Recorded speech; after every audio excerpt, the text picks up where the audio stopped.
Good morning, students. Today we start the lecture number 11, chapter number 3rd, electrochemistry, or rather chapter number 2 for the latest syllabus, electrochemistry. And the topic is concentration cell.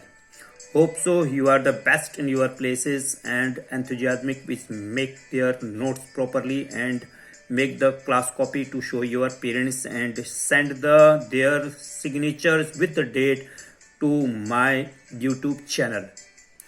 So the concentration cell, what is the definition for the concentration cell? Same electrolyte or same electrode or electrolyte solution but different concentration is called concentration cell. क्या थी definition concentration cell की? Concentration की cell की definition थी कि electrolyte तो same होना चाहिए, सेम इलेक्ट्रोलाइट हो और साथ में कंसंट्रेशन की वेरिएबिलिटी हो, कंसंट्रेशन में डिफरेंशिएशन आए तो उसको हम क्या कह रहे थे? Concentration cell. तो कंसंट्रेशन सेल की डेफिनेशन क्या? कंसंट्रेशन सेल की डेफिनेशन सेम इलेक्ट्रोलाइट्स और सेम ही इलेक्ट्रोड्स, लेकिन कंसंट्रेशन में डिफरेंस. चलिए जी, अब बात थी कल मैंने आपको छोड़ा था कि कौन सा कैथोड कौन सा एनोड, काफी कुछ बच्चों ने शेयर कर रखा था उसमें. सॉल्यूशन विद लेस कंसंट्रेशन, जो सॉल्यूशन लेस कंसंट्रेशन में होगा उसको मैं क्या कहूंगा? एनोड. वो एनोड की तरफ जाएगा. और जो मोर कंसंट्रेशन होगा वो कहां जाएगा? कैथोड की तरफ जाएगा. तो इसके बिहाफ में हम एक एग्जांपल के बेस पे लेते हैं. एक कॉपर का सॉल्यूशन है, कॉपर सल्फेट का सॉल्यूशन है. कॉपर सल्फेट के सॉल्यूशन में दो इलेक्ट्रोड है उसमें, ये दो इलेक्ट्रोड लगे हुए हैं, दो इलेक्ट्रोड कॉपर के लगे हुए हैं इस सॉल्यूशन में. और इन सॉल्यूशन की कंसंट्रेशन एक C1 और C2 से है. C2 ज्यादा है, तो अगर ज्यादा है तो कौन होगा? कैथोडिक. और कम है तो कौन होगा? एनोडिक. कैथोडिक और एनोडिक के बेस पे हम इसे डिसाइड करेंगे कंसंट्रेशन सेल में. अब इसके लिए तीन चीजें आपको बहुत इंपॉर्टेंट है. तीन चीजें. सबसे पहले सेल की रिएक्शन. तो सेल की रिएक्शन में आपको पहले पता चल गया भाई, एक क्योंकि कैथोड और एनोड दोनों एक ही मेटल के बने हुए हैं और एक ही इलेक्ट्रोलाइटिक सॉल्यूशन में है, तो रिएक्शन इसकी बहुत आसान होगी. तो एनोड में आपके पास कॉपर सॉलिड, कॉपर के एक्वस फॉर्म, तो ये हो गया आपके पास C1. क्यों? क्योंकि ऊपर आपने बोला था C1 की कंसंट्रेशन आपके पास एनोडिक में C1 कम है, C2 ज्यादा है, तो C1 हो गया, तो ये एनोड में चला गया. नेक्स्ट, अब आप देख सकते हो कि इसे 0 है इसकी ऑक्सीजन स्टेट, इसकी ऑक्सीजन स्टेट 2 है. तो अगर ऑक्सीजन स्टेट आपके पास बढ़ती हुई दिखाई देगी तो क्या होगा? ऑक्सीडेशन होगा. ऑक्सीडेशन टेक प्लेस होगा. कहां पर होगा? एनोड में. आपको पहले से ही पता है कि ये एनोड में जाएगा. चलिए, दूसरी बात होगी कैथोड में Cu++, एक्वस स्टेट में C2 है और दो इलेक्ट्रॉन इसने गेन, देन कॉपर सॉलिड हो गया. रिडक्शन प्रोसेस में फिर से वही ऑक्सीडेशन नंबर यहां पर आपके पास 2 है और यहां पर ऑक्सीडेशन नंबर 0 होगी. घटना रिडक्शन, और रिडक्शन कहां होगा? एनोड में, कैथोड में होगा. ये आपको पता होना चाहिए. नेक्स्ट, आगे अब हम इस सेल की नेट रिएक्शन लिख सकते हो. नेट रिएक्शन, क्या सेल की नेट रिएक्शन लिखी जा सकती है? बिल्कुल लिखी जा सकती है. कैसे लिखेंगे? सीधे आ जाइए, बिल्कुल सीधे आ जाइए. दो इलेक्ट्रॉन से दो इलेक्ट्रॉन कैंसिल, तो कैसे लिखोगे? Cu किस में आ गया? सॉलिड, प्लस किस में आया? Cu किस में? +2. क्या हुआ? कंसंट्रेशन क्या है? C2 कंसंट्रेशन हियर, ये क्या बना? Cu प्लस का 2 4, क्या हुआ? कंसंट्रेशन C1 प्लस Cu और सॉलिड. ये सेल की reaction. Cell reaction is this. Cathode में कौन सी रिएक्शन, एनोड में कौन सी रिएक्शन, नेट रिएक्शन कैसी है? नेट रिएक्शन भी आपने इसके साथ ही लिख ली, तो that is the net reaction. याद रहे नेट रिएक्शन आपने कैसे लिखी, पेपर पॉइंट ऑफ व्यू में आपसे पूछा जा सकता है. साथ में कोई भी दूसरा सेल के बेस पे भी आप इसे बता सकते हो, बोल सकते हैं. नेक्स्ट, सेकंड पार्ट क्या था? सेकंड पार्ट है इसकी सेल की representation. Look at the cell representation कैसा है. सेल रिप्रेजेंटेशन से फिर से वही, माइनस का मतलब क्या हो गया? एनोड. माइनस अगर लगा हो तो एनोड. कॉपर, इसकी स्टेट भी आप लिख सकते हो, किस फॉर्म में मिलेगा? सॉलिड. अभी आपने बोला था एनोड में कंसंट्रेशन कम है, तो यहां पर कंसंट्रेशन आ गई C1, कंसंट्रेशन C1, और ये थी कंसंट्रेशन C2. ये ज्यादा वाली कंसंट्रेशन है. ज्यादा वाली कंसंट्रेशन एनोडिक कैथोडिक में जाएगा और कम कंसंट्रेशन एनोडिक में जाएगा. तो एनोडिक में कम कंसंट्रेशन, कैथोडिक में ज्यादा कंसंट्रेशन, तो C2. और साथ में ये प्लस का पार्ट कौन सा हो गया? कैथोड वाला पार्ट हो गया. या तो कैथोड लिखिए या फिर प्लस का पार्ट लिखिए. और ये कौन सी स्टेट बनी? सॉलिड. और दो क्या है? Salt bridge. और ये क्या है? इलेक्ट्रोलाइटिक सॉल्यूशन का सेपरेशन इलेक्ट्रोड के बेस पर. तो look at the equation for the cell representation. यही आपके IUPAC भी है. इसको हम क्या कह सकते हैं? इंटरनेशनल नेमिंग सिस्टम के बेस पे, इंटरनेशनल नेमिंग सिस्टम के बेस पे रिप्रेजेंट करेंगे. तो कंसंट्रेशन सेल का IUPAC रिप्रेजेंटेशन देख लीजिए, सेल रिप्रेजेंटेशन देख लीजिए कैसे है. Cu सॉलिड, Cu प्लस में C1 concentration and Cu plus plus में अगेन कंसंट्रेशन 2 और सॉलिड में। तो कैथोड कहाँ है, एनोड कहाँ है, ये आपको अच्छी तरह से पता होनी चाहिए। नेक्स्ट, अब इसका सेल की ईएमएफ हम कैसे कैलकुलेट करेंगे, तो मोस्ट इंपोर्टेंट पार्ट, और यही आपके पास न्यूमेरिकल में जाएगा कैलकुलेशन करने के लिए। कैलकुलेशन हम इसकी हम कैसे करेंगे, कैलकुलेट हम इसको कैसे करेंगे। तो सबसे पहले नस इक्वेशन इसमें कैसे लग रही है, तो नस इक्वेशन के लिए फिर से हुई E cell equal to E not cell minus 0.0591 और n log product upon reactant. फिर से वही प्रोडक्ट कहां से, रिएक्टेंट कहां से, ये दोनों को दोनों क्या हो गई, रिएक्टेंट साइड, ये दोनों को दोनों क्या हो गई, प्रोडक्ट साइड। हम इसको सीधे पुट यहां पर कर सकते हैं, हाँ जी बिल्कुल कर सकते हैं। तो that is the basic equation for representation of this one. तो E cell equal to E not cell minus 0.0591 N log product upon reactant, ये आपको जरूर पता होनी चाहिए। ठीक है जी। अब इंपॉर्टेंट बात क्या है, इंपॉर्टेंट बात है इसके अंदर, ये इंपॉर्टेंट बात है कि इसके अंदर की ई नॉट की वैल्यू, ई सेल की वैल्यू यानी कि ई नॉट सेल की वैल्यू आपके पास होगी 0। अब क्वेश्चन आपके लिए कि ये 0 क्यों होगी, why E not cell in concentration cell is taken 0। In concentration cell E naught value standard EMF cell की वैल्यू हम 0 क्यों लिखेंगे, तो यहां पर इसको रखा जाएगा 0। तो ये आपके पास है इंपॉर्टेंट पॉइंट। तो what is the important point, in concentration cell E naught value is 0। तो question is why it is taken 0। ठीक, चलिए जी आगे क्या है, आगे इसी के बेस पे न्यूमेरिकल। तो क्या सीखने के लिए मिला, क्या सीखने के लिए मिला, क्या सीखने के लिए मिला, एक कैथोडिक रिएक्शन क्या है, एक एनोडिक रिएक्शन क्या है, कैथोडिक एनोडिक रिएक्शन के साथ साथ नेट इक्वेशन आपने कैसे लिखी है, और देन सेल की रिप्रेजेंटेशन आपने कैसे की है, आईपीएसी रिप्रेजेंटेशन इसकी कैसी है, देन उसके बाद सेल ईएमएफ को रिप्रेजेंट करने के लिए नस इक्वेशन आपने कैसे अप्लाई की। फिर से वही डिफरेंसेस सेल कंसंट्रेशन में सिंगल इलेक्ट्रोड और नस इक्वेशन की जो जनरल इक्वेशन है उनमें डिफरेंसेस आपके पास क्या बना करता है। तो 3 इक्वेशन हो गए आपके पास सेल ईएमएफ को कैलकुलेट करने के लिए, एक हो गया आपके पास cell EMF for the concentration, एक हो गई सिंगल इलेक्ट्रोड और एक हो गई जनरल इक्वेशन यानी कि डबल सेल के लिए। तो इसमें भी आपको डबल सेल के बेस पे बोला जा सकता है, लेकिन कंसंट्रेशन सेल आपके पास है।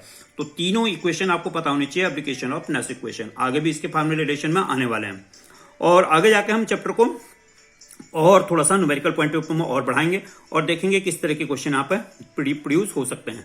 तो देखिए क्वेश्चन यहाँ पर जो कि पेपर पॉइंट ऑफ व्यू में आया, कोई भी क्वेश्चन जो है, कोई भी क्वेश्चन जो भी मैं आपको एक्सप्लेन कर रहा हूँ वो किसी न किसी साल में पेपर में आया है, किसी न किसी जोन में आया हुआ पेपर में क्वेश्चन है। तो देखिए, calculate the cell EMF for the following. मैं फिर से सभी बच्चों को बोल रहा हूं कि चैनल को सब्सक्राइब करिए, बताइएगा कौन बच्चा किस तरह से पढ़ रहा है, अपनी कॉपी को चेक करिए। सभी साइंस के बच्चों को section A, section B, girls, boys सभी से रिक्वेस्ट, अपनी कॉपी को चेक कराइए कि आपने कितना काम कर रखा है। कंप्लीटली वीडियोस हर चैप्टर वाइज आपके पास आ रहे हैं, जरा शेयर करिए कि किस तरह का आपने काम कर रखा है। तो देखिए जरूर न्यूमेरिकल क्या बोल रहा है, calculate the cell EMF for the following.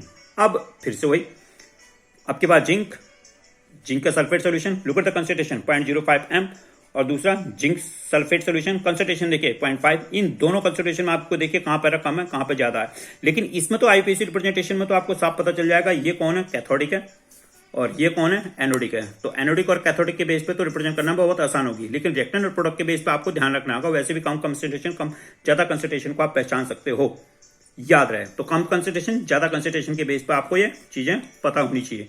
तो ये इक्वेशन आपके पास में है और हमें निकालना क्या है, सेल का ईएमएफ निकालना है by the help of this equation. और उससे पहले मैंने आपको क्वेश्चन पूछा था ये 0 क्यों हो जाए, तो हम इक्वेशन को भी ठीक कर सकते हैं। चलिए जरा इस क्वेश्चन को करते हैं जरा सॉल्व।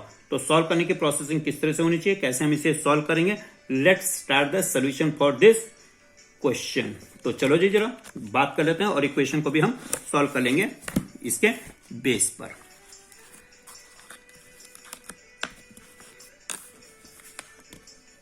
चलिए जी, सबसे पहले आ जाइए, इस सेल को हम लिखेंगे कैसे।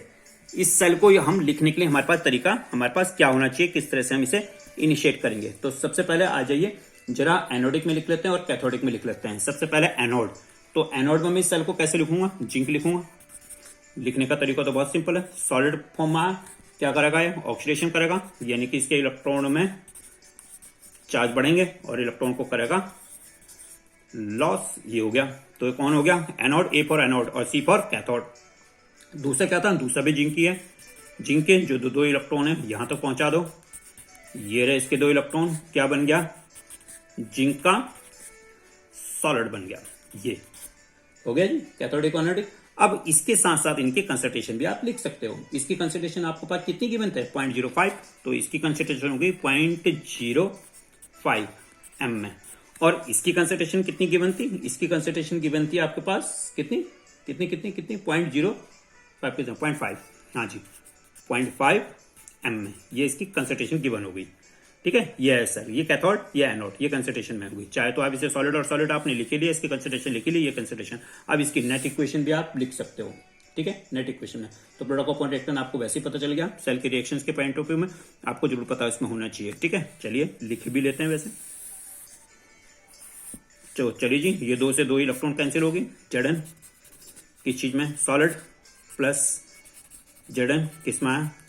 प्लस के 2 चार्ज, कंसंट्रेशन इज 0.5 गिब्स क्या बना?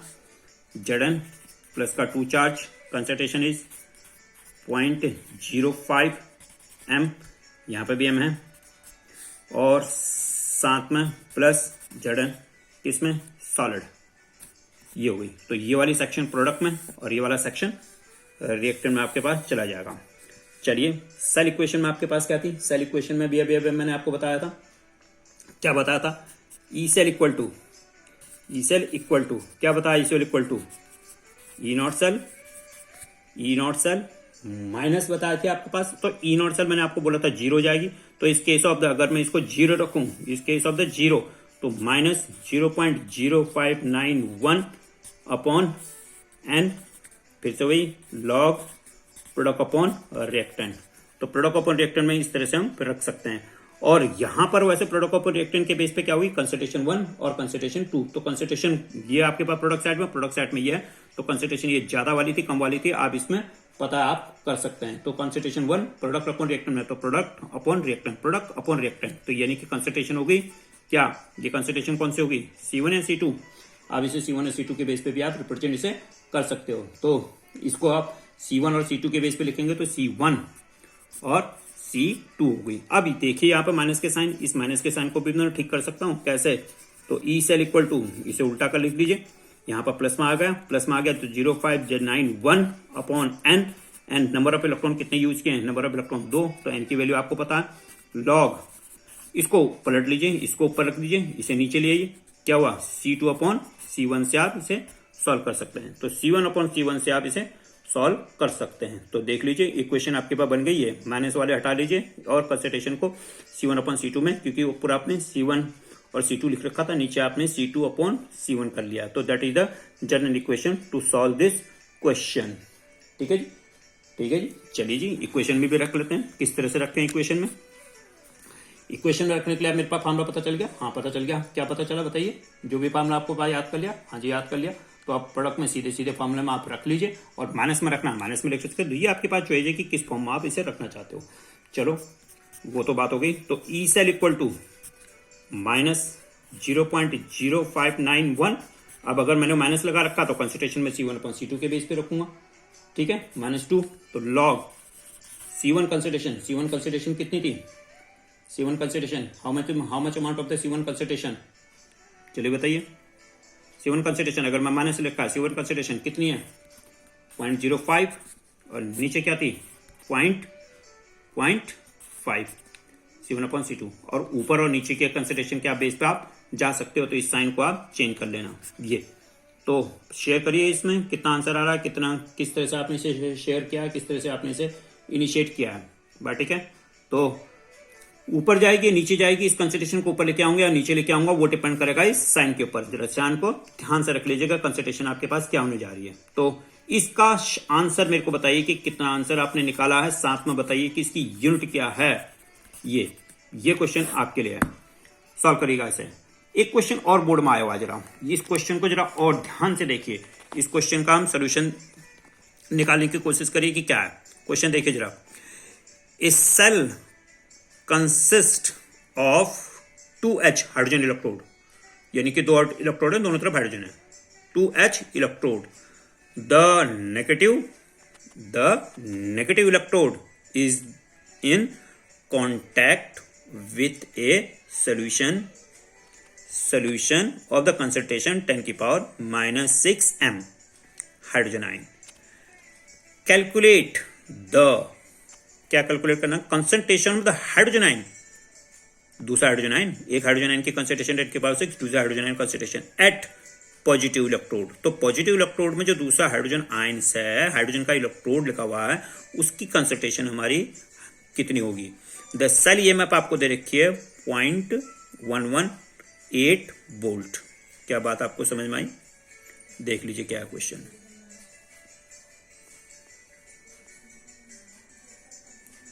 तो cell consist of 2H electrode, the negative electrode is in contact with a solution of concentration 10 की पावर 6 m hydrogen ion.